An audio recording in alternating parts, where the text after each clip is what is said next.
Another live stream coming your way. Another live stream coming your way. And today we are brought to you with our show partner for the rest of quarter one, Mr. John Ford. Thank you for stopping by a mental health break. Thanks, Vincent. Great to be here with you. John was one of the more memorable incoming requests I've had where I got a chance to look at what he's got to offer, and he does so much for the mental health community. We're going to talk about his app.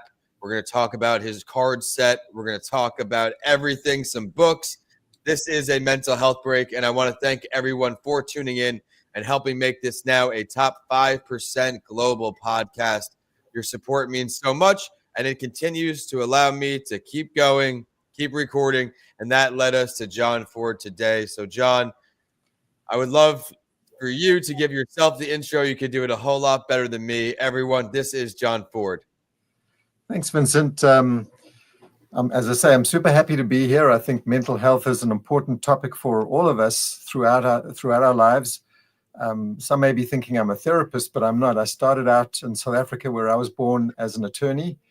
But it was from law, the practice of law, and seeing how ineffective what I would describe the adversarial legal system can be, where people just fight, that led me to mediation.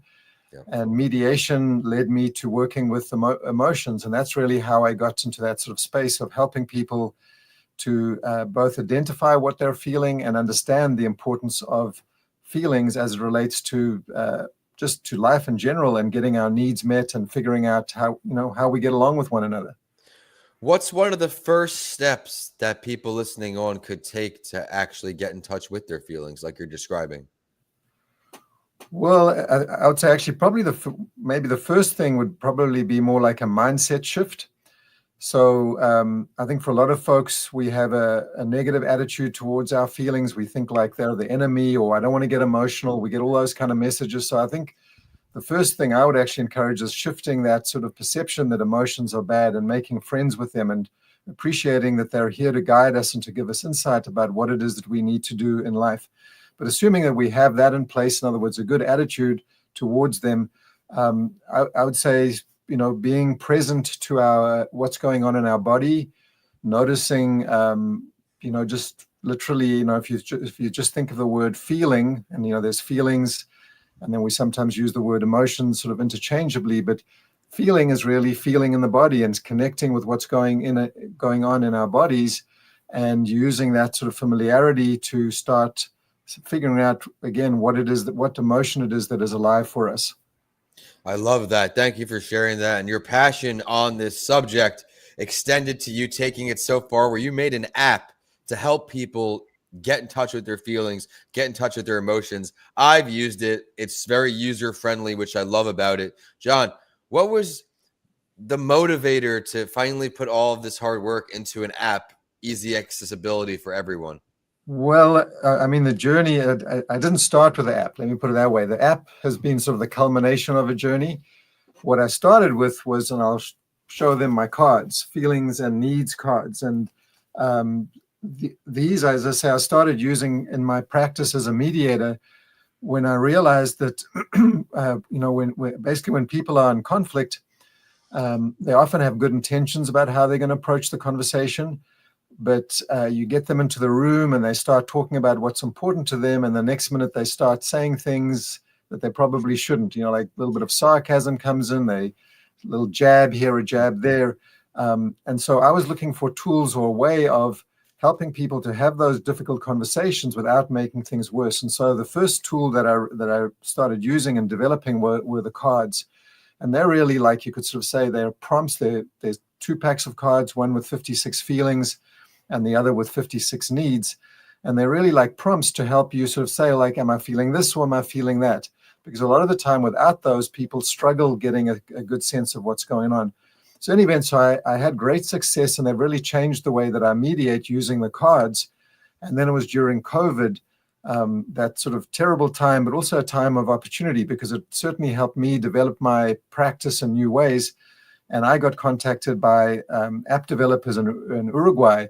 And they said, are you interested in developing an app? And I realized this was my opportunity of taking and making the cards available in an app form. So essentially, the app replicates what the cards do, but it goes beyond the 56 because you now have access to 108 feelings and needs.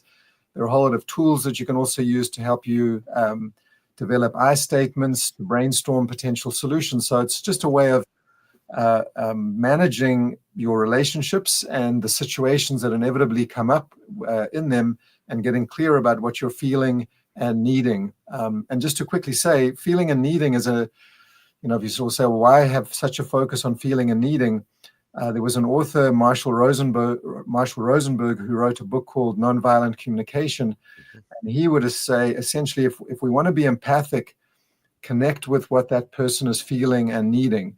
So in our relationships, the more we do that, the more we acknowledge certainly what we're feeling and needing, but connecting with what other people are feeling and needing, that really helps. So that's really what the app does. It sort of, it's just a whole lot easier to have, the app in your pocket. You don't have to sort of worry about carrying the cards around. And then the other thing, because I also noticed with the cards, is whenever people would do that, let's say, can I take a photo? Well, with the app, you get to save whatever situation you've been working on. It's another helpful feature.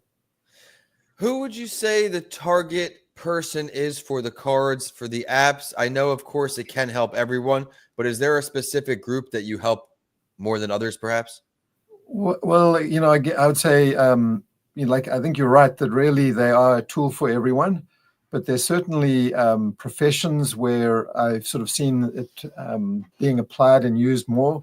So, for example, therapists, it's popular with them. They'll often purchase the cards or purchase a sort of a number of them and then hand them out to their clients. Because, again, a lot of the time you're sitting in a session and the therapist saying, so what's going on and what are you feeling? And there's like, what am I feeling? And a lot of times people can't get much further than good and bad. And then if you're looking for a little bit of a more nuanced sort of response, as I say, for the therapists, it's a helpful tool they can give to their clients. But as I say, I'm a mediator and I also use them. So I think folks in those helping professions, the therapists, social workers, mediators, it's great for them and certainly great for their clients. I love that. A nice tool that therapists can work with. Mm-hmm. Oh, man, that's great. And then that's not all he does for the mental health world outside his coaching and his therapy sessions and everything. He's also got a great stick I know he's proud of, and he's got some books I know he's proud of, all relating to mental health, of course, or I wouldn't bring it up on this show. John, you could take the lead. What else do you want to talk about next? I'm very proud to have seen your portfolio since you've connected and you've been kind enough to give me some sneak peeks on some of the stuff. There you go. Well, yeah. So again, my focus in a way has been, as I say, as a mediator, is helping people to find peace together. Sure. As I say, the cards, the feeling and needs cards are definitely a powerful tool that help in that regard. But another thing that I was aware of as a mediator is how, I suppose, a primary function that we perform as mediators is ensuring what I'd call structural balance. In other words, if there's two people in a conflict, you want to make sure that this person's perspective is heard and validated, and so is this other one. And when I'd observe absent a mediator is what I would describe a lot of what I'd call lopsided conversations. So to me, that would mean one person was dominating the airwaves. They were doing all the talking. But it could also mean that the person that wasn't doing the talking had framed what the issue was about. And then that other person that was doing a lot of the talking was actually frustrated because they were trying to say, your frame for what we're talking about is wrong. So mediators, one of the things we do is classically is would say the one person share your perspective, and then we would summarize it. And then we turn to the other and we say, share your perspective, and we summarize that. So that's where we bring in that structural balance. But who wants to have a mediator tagging around with them? And right. The late Stephen Covey, he was famous for his book, The 7 Habits of Highly Effective People. There's a great video of his where he talks about being given a talking stick. So a talking stick, and I have a couple that I'm going to show. I've got this one. I call this the Zulu beaded talking stick, and this one is really a giraffe. They're both talking sticks, and essentially, as much as these are great, and I'd encourage folks to acquire one, you could literally use anything like a pen or a feather or a rock, but it's really a tool that indicates who's the speaker.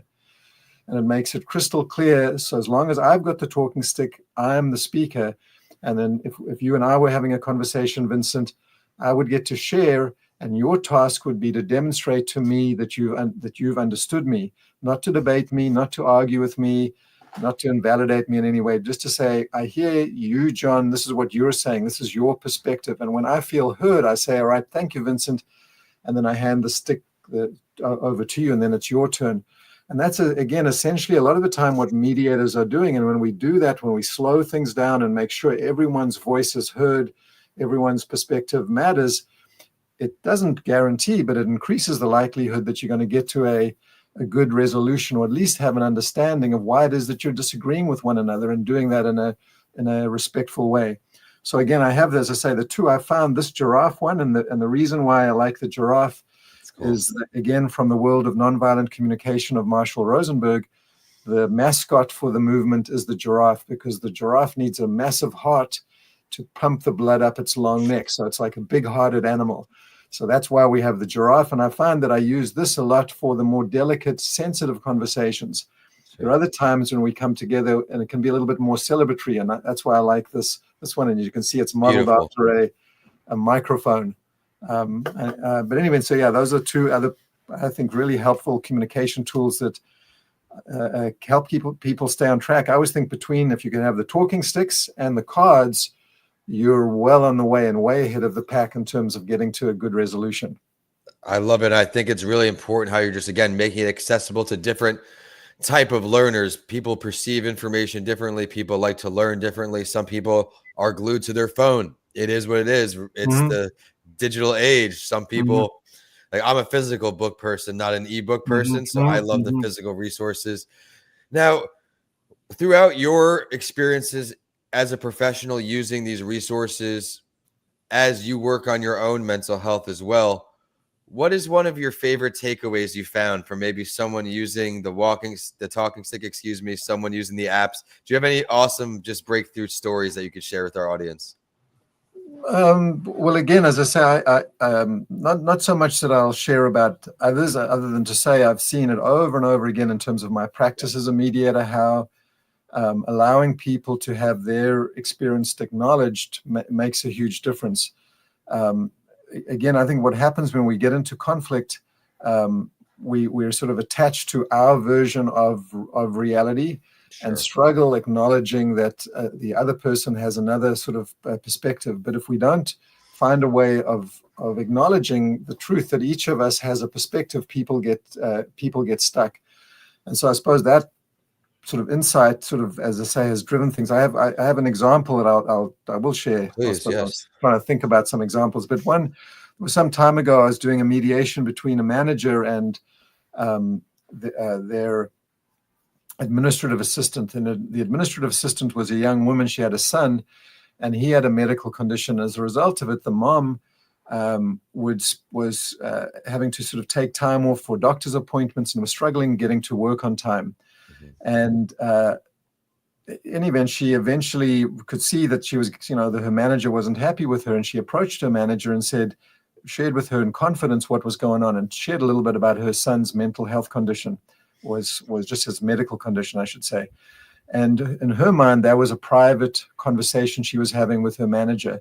And a couple of weeks later, another manager came up to her and said, "Oh, I'm so sorry to hear about your son." And she's like, "Hey, what do you mean? How do you know?" And she said, "Well, your manager told us at this meeting." And so then when she went and confronted her manager and said what happened, instead of the manager owning it and saying, "Yes, I did, my bad, I'm sorry," she said, "I would never do that. And I rest assured I'd never do it in the future." So again, what I found is that unless people get the truth acknowledged of what's happened, we get stuck. So again, to me, the cards have been super helpful in that regard. But the other thing I'll just sort of say more in a general way, but also for me personally, another thing I'm a big fan of, and it does tie in with the cards, is I think he was originally from Australia, Dr. David Rock. Okay. And he's written a book called The Brain at Work. He's a neurobiologist. And he has a nice phrase, which is "name it to tame it." So again, it's that thing of knowing what you're feeling, but when we acknowledge what we're feeling, it significantly reduces our emotional charge. So that I found to be a super helpful thing for myself. And another thing I found helpful in general for myself and also for others is It's another one of these little catchy phrases is feel it to heal it. Yeah. So again, so often we're not even connected with what we're feeling, which doesn't even get us into the ballpark of being able to feel it to heal it. But when we can acknowledge what we're feeling, and instead of saying to ourselves, oh, I shouldn't be frustrated, or I shouldn't be disappointed, or pretending that we're not feeling what we're feeling, just allowing ourselves to feel things, to me, has really been powerful. And so instead of sort of accumulating pain and baggage from the past and continuing to compound our original wounds, we start healing them and reducing that emotional charge. Oh, I absolutely love that. And just the way you go about explaining everything makes it so easy to understand and, of course, adapt. Everyone, stick around a little longer. We'll find out where to get in touch with John, his website, all the links you need for that. But as humans, we always try to stay mentally healthy ourselves. Say we don't have your resources available right now, John. What are some other things that have worked for you to improve your mental health? Everyone knows I always credit exercise in the morning to keeping me mentally healthy for the day. Right. Well, I think you're right. I think it's all about a healthy life means we have healthy habits. And so it's like, what are those healthy habits? So for me, something that we have a high degree of control over is nutrition.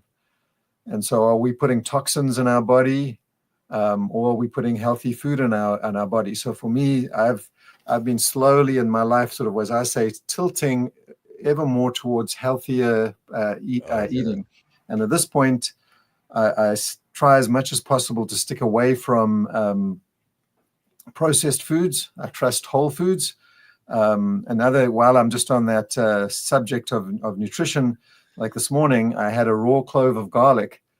So every day I start my day with a raw clove of garlic, and I found a way. This is my little garlic hack of doing it without having garlic breath. I chop it up finely, put it in a spoon, drizzle honey over it, and I take that because garlic is a great sort of healer, and it keeps us healthy. So I'd start off with nutrition where I have a whole lot of control over it. I'm also a big fan of Wim Hof and his breath work. So when I go to bed in the evening, I've got a little recording that I listen to, and I do breath work. If I wake up in the middle of the night, I don't know if you've heard of the 4-7-8. You inhale deeply to the count of 4, all right, hold the breath to the count of 7, and then blow out to the count of 8. The other thing that I do, and I don't get to it every day, but I try to think of it like brushing my teeth, is meditate. 15 minutes is 1% of the day, and meditation is a powerful tool for reducing stress. But it's also, I always think of meditation as like going to the mental gym, because most meditation practices are about strengthening your capacity to focus. Sure. For the most part, people will say, put your attention on your breath, or put your attention on, say, a mantra, or they'll say, count to 10. And then they'll say, and when your mind wanders and you think of that burrito you're going to have for lunch or whatever it is, right? They don't say beat up on yourself. They say, bring your attention back to the breath, the counting, the mantra, whatever it is. And that's strengthening your capacity to say, when something's upset me and you realize I can't do anything about it right now, instead of being completely consumed about it, you can put your attention elsewhere. So meditation, again, I'm sort of listing off it's not revolutionary or like no one's like, wow, who's the first guy that's mentioned meditation. So I think these things that are good for mental health, we know what they are. The other one you mentioned is exercise. I'm a pretty regular walker, but one of the things I saw was that when the weather was bad or that got dark too early, I wasn't always getting in my walk. Right. So I bought an exercise bike, and I've positioned it in front of my television. And so most evenings I'll do a half an hour, and about 20 minutes of that is that high intensity. So I'll go high resistance, 30 seconds on, 90 seconds off. High resistance, 30 seconds on, going as fast as I can. So all of those things, and of course sleep, making sure my room is dark and I'm getting my good night's sleep, getting to bed early. To me, all of those things are the ways in which we take good care of ourselves and ensure that we're positioning ourselves for I would call holistic health, which includes, of course, mental health. Love everything you said there. Again, he's on fire today. The nutrition, of course, do my best to get meal plans and have just more good meals in the day than bad, but I've learned to be kinder to myself where if I feel like having a cheat meal or something, I will. But I'm like you, moving towards just doing more good than bad. Sleep is important. I'm a grandpa at night. I like to go to bed early because I like to make sure like 6 hours is like the bare minimum. If I'm not, I used to love to get more than that. Unfortunately, now it's not as easy. Everyone, Mm. nutrition, sleep, exercise. Go ahead. Right. I was going to say, I can hear in my background the whistling of my kettle. As soon as we're done, I'm going to I have to can't jump hear up. it. I'm glad, but I can, and it's I'm busy brewing ginger because every day at the end of the day, I have a ginger, lemon, pomegranate with a little bit of stevia, and it's an amazing little drink. And ginger is a super helpful thing. So again, what I've tried to do is to get habits that I do regularly. Like, Love that. it's like someone might say, "Oh, that garlic idea, that's great," but if you do it once, that's nice. But I think with these habits are things that we do on a regular basis. But I'd also agree with you. We also have to be kind and reward ourselves and let ourselves sometimes have those little indulgences and those treats. I Um, had someone on the show, and I feel bad. I can't recall who it was, but they came on the show and they work with a lot of retired people looking at encore career part of their life, and they all have these rituals. She said the comment: these people that are working, living older, living longer, Mm. and still working, they have these rituals where, okay, one she said was he has a cigar every Friday at the end of the work week. One is he goes to do this at a certain time, and I think that's so Mm. cool because Mm. everything with reason, right? Not Mhm. overdoing things Right, right. isn't as bad for you, right? So it's just a good way to reward yourself. But since the kettle's going off, we're gonna get him out of here soon. But before we get you with the contact info, if you could have any advice for someone who's struggling right now, John, who really can't see the light at the other end of the tunnel today, which piece of advice would you mind offering? Well, I think the best that I can say is kindness. In other words, and when I think of kindness, I like thinking that we're kind to the world, to those around us. But I think we so often neglect to take care of ourselves, and we sort of worry that we're Truth. being self-centered, narcissistic, or in some other way. But in my schematica of how I see the world, I point upwards in terms of my beliefs of like I want to be good Yeah. in that direction. I want to have a loving relationship with God, but I also want to have a good relationship with myself. And if I'm not loving myself and taking care of myself, how can I be available to be loving in the world? So I think that's often the piece that we miss or we neglect, especially those of us that are more caring individuals that care about others. We put our needs second, and that's sometimes appropriate, but it's also important that we don't feel guilty or bad because we're taking good care of ourselves. And sometimes that means having healthy boundaries where we let people know that certain behaviors are not okay, and in doing that, we communicate to them, this is not okay, but this is. So I would say be kind, take care of yourself, self-compassion, and then also have healthy boundaries in terms of as a sort of a practice for ensuring that. I love the boundaries part. Something I've adapted over the last 5 years when I finally started taking entrepreneurship more seriously was the bedtime. The what am I doing in my off time? You hear it's cliche now, you have 24 hours in the day. How are you going to use them? But it's true. I do my whiteboard before bed every night. That way, when I wake up, my day's planned. I know exactly what I need to do. And then I'm able to actually get more accomplished throughout the day because I'm not stressed. I'm not jumping around. I'm organized. I don't go on email when I wake up or social media when I wake up and go down those rabbit holes. It's important to respect your time, respect yourself. And John does a great job at all of that. I can't thank you enough, John, for being our partner for this podcast season this quarter. Where can we find you online and where can we check out some of the offerings you showed us here today? The best place is the Empathy Set. So it's empathyset.com. For those, I also have a johnford.com website, which is really more my mediation practice. But in terms of what we've been talking about, the communication tools, the cards, the app, the talking sticks, it's the Empathy Set where they want to go. In fact, there's also actually there's the Empathy Set app. If you want to get a flavor of what the app's about, it's a web-based version at empathyset.app.com. I'm going up here for that way after the show. I'm updating the website we got on file there. We've got the johnford.com, which is a great place to start because you get to see all about John on there, but we're going to go ahead and get those updated. This is a mental health break. Please leave us a subscription. Please leave us a rating. We want to connect with you each week. Please stick with us. We want to continue to let you know you are never alone. Be sure to head to those websites that he just offered. He has a lot of value there, a lot of free resources as well, so be sure to go check them out. My name is Vincent A. Lancy. You can find me online at my name, on social media at my name, or vincentalancy.com. And with that, we are signing off today across the country. We made it happen. John, thank you so much. Thank you, Vincent. It was my treat.